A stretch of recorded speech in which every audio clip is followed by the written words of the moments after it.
Share market में निवेश करने वाली महिलाओं के लिए हम लेकर आए ये खास शो सास बहू और सेंसेक्स, जिसमें महिला निवेशकों को एक्सपर्ट्स के साथ लाइव बैठकर पोर्टफोलियो बनाने का मौका मिलता है। तो चलिए शुरुआत करते हैं आज के इस अध्याय, आज के इस नए चैप्टर की। और आज मदद करने के लिए हमारे साथ दो बाजार की जानी मानी मार्केट वॉइसेस हैं।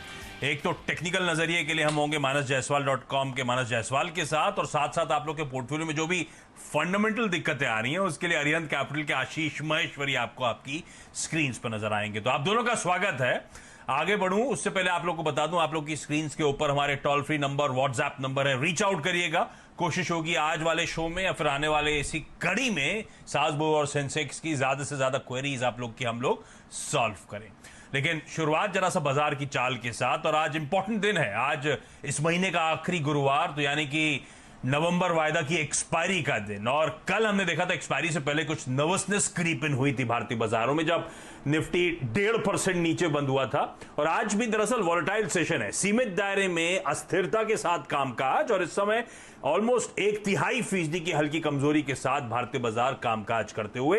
लेकिन ध्यान रखें, हम मिडवे निकले इस सेशन से, और ये सेकंड हाफ जो सेशन का है वो इंपॉर्टेंट रहेगा एक्सपायरी रिलेटेड मूव्स के लिहाज से। जहां तक दबाव की बात है, निफ्टी बैंक फिर से कुछ प्रेशर अब वहां पे माउंट हो रहा है। 3/4% के आसपास का दबाव निफ्टी बैंक में, और दरअसल ऑयल एंड गैस, आईटी और प्राइवेट बैंक, ये वो पॉकेट्स थी जिन्होंने ऑफ लेट आउट परफॉर्म करा था। इन्हीं पॉकेट्स में कुछ प्रॉफिट टेकिंग, कुछ दबाव के साथ इस समय कामकाज हो रहा है। हाँ, ये जरूर है कि सेबी के जो कल नियम वापस लिए, जो सख्त नियम आए थे मार्च से नॉन एफएनओ स्टॉक्स के लिए, वो मार्जिन के वो रोल बैक हो गया। 26 नवंबर तक के वो नियम थे, एक्सटेंड नहीं करा गया। रोल बैक कहना गलत होगा, तो यानी कि 27 नवंबर ऑनवर्ड्स वो एक्स्ट्रा मार्जिन नहीं देना पड़ेगा। वो माइनर एक सेंटिमेंट पॉजिटिव था, तो मिड कैप्स या ब्रॉडर मार्केट्स में कुछ आउट परफॉर्मेंस जरूर देखने को मिला, और इसलिए मार्केट ब्रेथ आप लोग की स्क्रीन पर आएगी slightly in favour of advances. इस समय मार्केट ब्रेथ की स्थिति। अच्छा, क्विकली मानस से पूछ लिया जाए एक्सपायरी कहां, और मानस एक्सपायरी से पहले निफ्टी या निफ्टी बैंक पे कोई एग्रेसिव ट्रेड लेना हो तो है क्या मौके?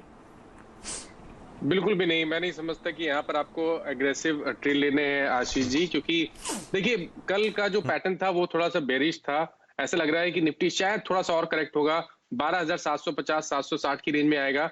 बिकवाली तो नहीं करनी है क्योंकि 700 बहुत ही स्ट्रांग सपोर्ट है, तो मैं नहीं समझता यहाँ पर रिस्क रिवॉर्ड मैच होता है। मैं ये रिकमेंड करूंगा कि थोड़ी और गिरावट आए 50-60 पॉइंट की, तब आपको खरीदारी करनी है 12,700 के स्टॉप लॉस से। फिलहाल के लिए करंट लेवल्स पे निफ्टी और बैंक निफ्टी किसी में भी ट्रेड का रिकमेंडेशन नहीं है। ओके, तो थोड़ा और प्रेशर माउंट होता है अगर यहां से, तब उस दबाव में आप चाहें तो निफ्टी पे लॉन्ग जाने के मौके ढूंढ सकते हैं। इस समय शायद एक नो ट्रेड जोन है, मानस क्लियरली कहते हुए। अच्छा, जो जो दर्शक जुड़ चुके हैं डायरेक्टर साहब, उनको स्क्रीन पर ले आइए, एक एक करके उनकी क्वेरी सॉल्व करने के सिलसिले की शुरुआत। और मुझे बताया जा रहा है सबसे पहले हमें जाना है आज कोलकाता से श्रेया जैन जुड़ती हुई। Shreya, hi, good afternoon. कब से स्टॉक मार्केट में श्रेया, और एग्रेसिवली रोज डे टू डे मॉनिटरिंग चलती है स्टॉक मार्केट की, कैसे अप्रोच करते हो स्टॉक मार्केट को आप? ये मैं लॉन्ग टर्म पोर्टफोलियो था, अभी लॉकडाउन से मैंने ट्रेडिंग भी स्टार्ट कर दिया है, लाइक फुल फ्लेजेड। हाँ, तो ये पहले लॉन्ग टर्म था, अब आप ट्रेडिंग भी करते हो, ये खुद ही अपने हिसाब से स्पॉटिंग करते रहते हो या किसी की मदद लेते हो, आपके ब्रोकर्स की या किसी और की? है यहाँ पे हेल्पर्स है, बट मैं ट्राई करती हूँ खुद से करने का, डे टू डे ट्रेडिंग करती हूँ। हाँ, तो श्रेया इस समय सवाल कौन सा है, ट्रेडिंग रिलेटेड है या कोई फंडामेंटल कॉल है जो पिक है जिस पर सवाल है? ये एक लॉन्ग टर्म पोर्टफोलियो में एक स्टॉक था आयन एक्सचेंज, जो मैं 2015 से होल्ड कर रही हूँ। मैंने 1000 शेयर लिया था 200 रुपए के भाव पे, और मैं बस वही आपसे जानना चाहती हूँ कि मैं इसे होल्ड करूँ कि एक बार इसे एग्जिट करके प्रॉफिट बुक कर लूँ। अरे वाह, 200 रुपए के भाव पे 215 में आयन एक्सचेंज खरीदा था। मेरे ख्याल से आयन एक्सचेंज इस समय भी ऑलमोस्ट 800 ऑड लेवल्स के आसपास ट्रेड करता हो। तो श्रेया, पहले तो कंग्रेचुलेशंस, एक मल्टी बैगर है आपके लिए आपके पोर्टफोलियो में। लेकिन बड़ा वाजिब सा सवाल है आशीष जी आपके पास, ये आयन एक्सचेंज 2015 की खरीद अच्छे खासे मुनाफे में बैठी है, लेकिन आयन एक्सचेंज ऑफलेट कुछ मोमेंटम में आ रहा है, तेजी पकड़ रहा है, रखना है श्रेया या मुनाफा बांधना है या पार्शियल प्रॉफिट बुकिंग करनी है, कैसे अप्रोच करूं सर इस स्टॉक को?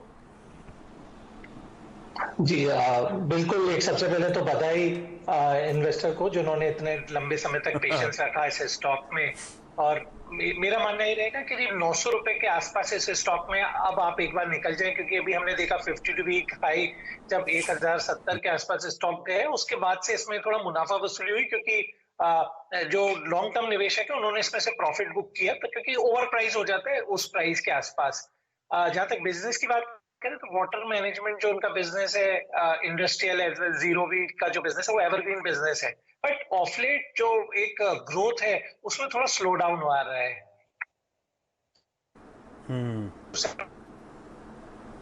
ठीक है, तो आयन एक्सचेंज में आपको अच्छा वैसे हाँ पेशेंस की तो दाद देनी पड़ेगी आपको।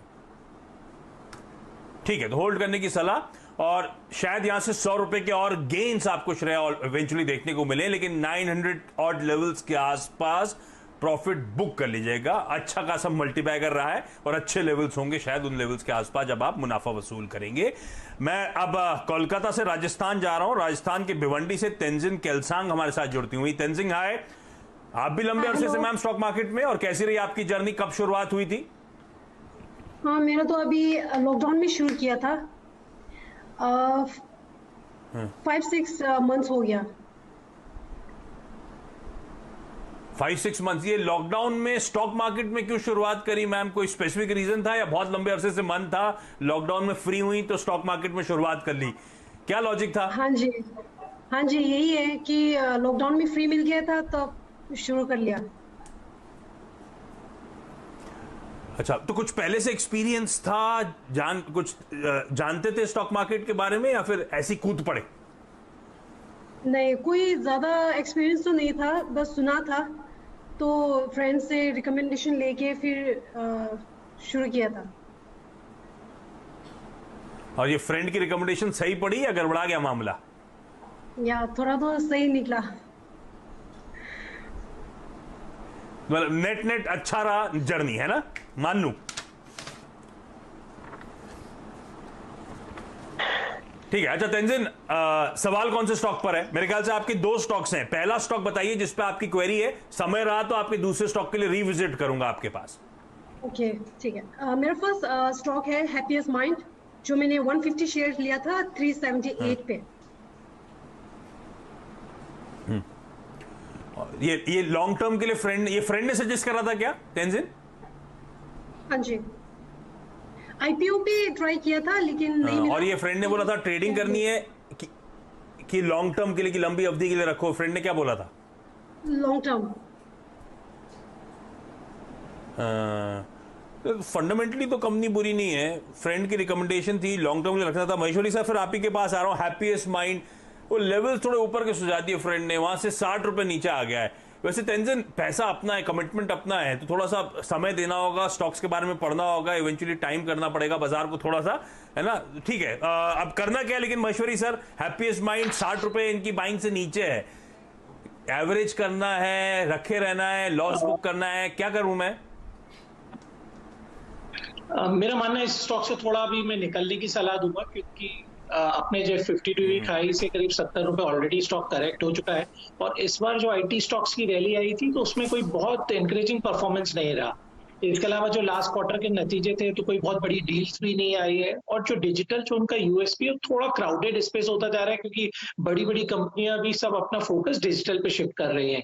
तो मेरी सलाह रहेगी इस स्टॉक में आप प्रॉफिट बुक करें, और इसके बजाय सीजी कंज्यूमर में एक स्टॉक रिकमेंड करना चाहूंगा, आप अपना पोजिशन वहां पर शिफ्ट करें। तो मुझे लगता है कि 400 रुपए तक का लेवल आपको सीजी कंज्यूमर में अगले 6 महीने में देखने को मिलेगा, क्योंकि ये वो सेक्टर है जिसमें काफी कंज्यूमर फोकस सेक्टर है और काफी वहां पर बाइंग हो रहा है, तो बेटर है आप सीजी कंज्यूमर में इस पोजीशन को शिफ्ट करें। तो तेंजिन, स्टॉक सही था, फ्रेंड ने अगर आईपीओ के टाइम का तो सब्सक्राइब करो और अलॉट होता तो बहुत अच्छा फायदा होता आपको। 166 मेरे ख्याल से इशू प्राइस था, और क्या बढ़िया रिटर्न से स्टॉक ने कमा के दिए।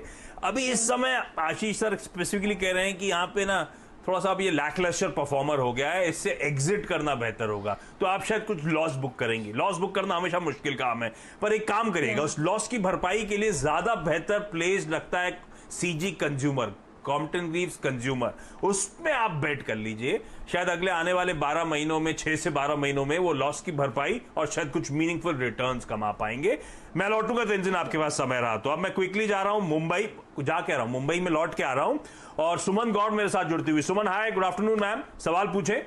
Good afternoon Ashish ji, thank you for having show. बहुत अच्छा शो आपका है ये, और आपने हम लोगों को भी मौका दिया है अपने शो के उससे, तो बहुत शुक्रिया आपका मानस जी। आपका भी, आपको देख के ही हम लोग अपने स्टॉक मार्केट में अपना लक ट्राई कर रहे हैं, और आपकी नॉलेज से, आपको देख के सवेरे 7 बजे से 3:30 तक, और उसके बाद भी जब टीवी खोलो तो कुछ इन्फॉर्मेशन ही मिलती है आपके चैनल से, तो थैंक यू फॉर दैट। और बहुत अच्छा है आपका, और बड़े प्यार से सब हंसते खेलते शेयर मार्केट में हम लोग बाइंग कर लेते हैं, प्रॉफिट कमा लेते हैं, तो all credit goes to you, thanks for that. Thank you for those kind words Suman ji. खास तौर पे हमारी सिर्फ कोशिश रहती है, बाकी एफर्ट्स तो आप लोग के, हिम्मत आप लोग को दिखानी होती है। और मानस जी, आशीष जी जैसे गेस्ट को खास तौर पे थैंक यू सो मच कि सबकी आप लोग मदद करते हैं। सुमन, अब स्टॉक अच्छा 2 है ना आपकी भी, पहला स्टॉक जो ज्यादा इंपॉर्टेंट, जो दिक्कत कर रहा है, जिसपे ज्यादा जानना चाहती हूँ, उस स्टॉक के बारे में प्लीज पहले। सर एक्चुअली इक्विटास था मेरा, बट मैंने आज सवेरे सवेरे से बेच दिया है, सेल कर दिया है। 52 पे मैंने बाय किया था, और 68 पे फिर मैं मार्केट की थोड़ी वॉलेटिलिटी देख के मैंने इसको सेल कर दिया, and I just book my profit. तो मैं I just want to ask कि सर, अगर इसमें री एंटर करना है तो at what level I should reenter in this stock? अरे वाह सुमन जी, 52 की बाइंग, 67 68 है आज कुछ देर पहले के लेवल्स थे, if I'm not mistaken, तो अच्छा मुनाफा हो गया वहां पे, स्मार्ट ट्रेड लिया था। अब ये स्टॉक में मानस जी री एंटर करना है क्या? कोई डायरेक्शनली कॉल बनता है क्या? और अगर री एंटर करना है किन लेवल्स पे करेंगे? देखिए, मीडियम टर्म चार्ट्स पे डेफिनेटली एक रिवर्सल के साइन देखने को मिले हैं। बॉटम ऑलरेडी 45 के आसपास स्टॉक ने बनाया, 200 डे मूविंग एवरेज ब्रेक हुआ, और सबसे इंपॉर्टेंट ये है कि पिछले 3 सेशन से 200 डे मूविंग एवरेज के ऊपर सस्टेन हो रहा है, तो रिवर्सल के साइन तो बिल्कुल दिखते हैं चार्ट्स पे। मैं समझता हूँ कि इस रिवर्सल के जो टारगेट्स हैं वो कहीं ना कहीं करीब करीब 90 और 92 की रेंज में आते हैं, तो यहाँ से भी एक डिसेंट अपमूव देखने को मिलेगा। इन्होंने प्रॉफिट बुक किया है तो थोड़ा इंतजार करिए, हो सकता है करेक्शन देखने को मिले जिसमें शायद 62 के आसपास के लेवल्स देखने को मिले, तो वहां पर खरीदारी करें। इक्विटास में आपको स्टॉप लॉस रखना है 54 का, और आपके टारगेट रहेंगे 90 रुपए के, तो थोड़ी गिरावट मिले तब खरीदारी करें, और 54 का स्टॉप लॉस जरूर लगाएं।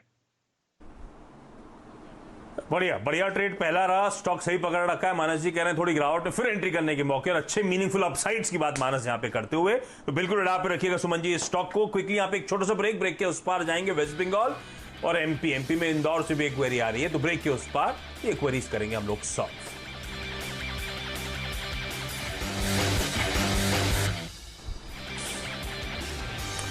ब्रेक के बाद आपका स्वागत है, और चलिए सवाल जवाब के सिलसिले को क्विकली आगे बढ़ाते हैं। और मैं जा रहा हूं चिंसुरा वेस्ट बंगाल, तो ब्रेक में मैं ऐसी ढूंढ रहा था, चिंसुरा है हुगली में, तो हुगली वेस्ट बंगाल जा रहा हूं, वहां से नुपुर घोष पोद्दार जी जुड़ती हुई। नुपुर जी हाय, गुड आफ्टरनून मैम, सवाल पूछें क्विकली।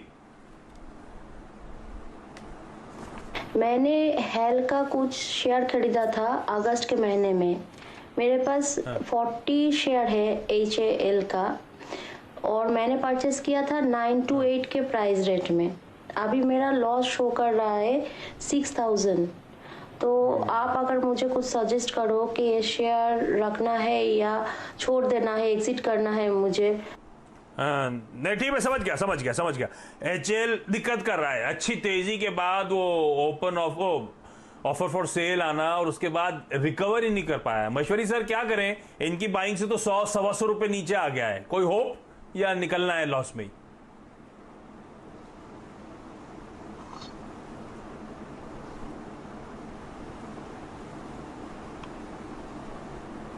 नहीं, महेश्वरी सर के साथ दिक्कत आ रही है। मैं एक काम करता हूं, मानस सर से पूछ लेता हूं। मानस जी क्या करें, HAL का चार्ट्स क्या कह रहे हैं?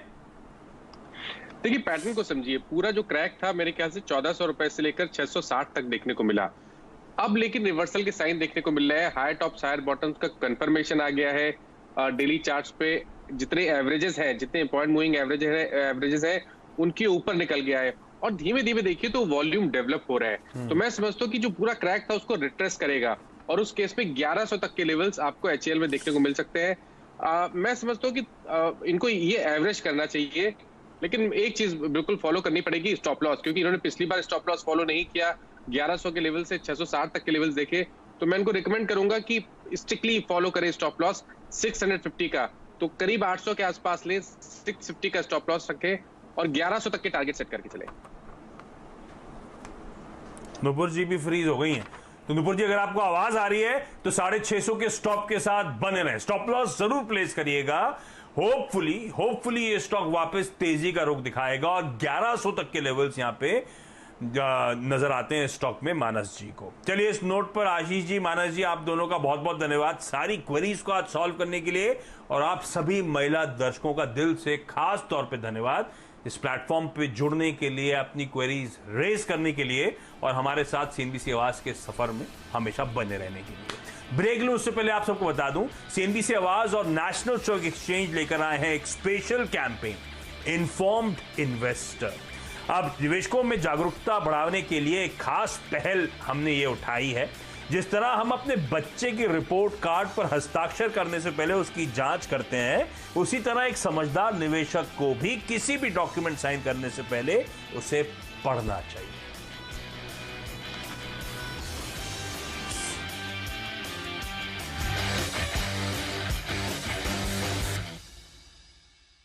फ्रेंड्स, मिलते हैं अगले वीडियो के अंदर, जब तक के लिए गुड बाय।